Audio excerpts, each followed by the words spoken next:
amai sabi ka apatian min thang thatin sin sin ram se nampek salna bong rok chang nga boy pa nam patian chu nan thin long za te nan na za te le nan tha za te nan tu tot pai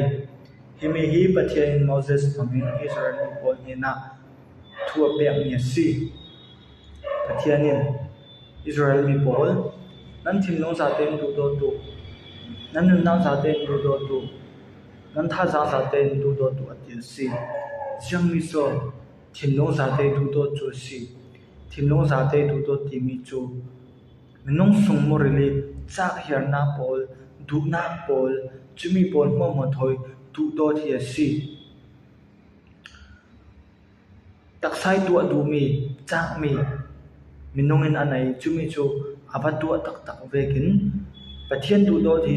a thin lungin a cha ki anuwa mati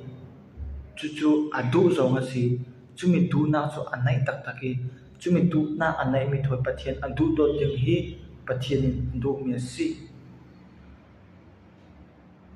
nuna za te du do chu siang so si nuna za te thoi du do ti mi chu nun pum hlo mi pathian tu to thi si minongin leitlun thilri boi pina ka zatek chuza tin anna tuan in sangi a umdan le anuam ti mi atua chan pol a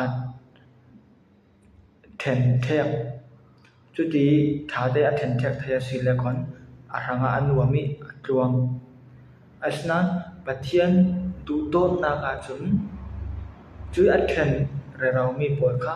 akom thu salin sakhata zakhat kimi amai pum lung mo asina mo thoi pathian an tu to ting si himi hi nunna za te du to chu si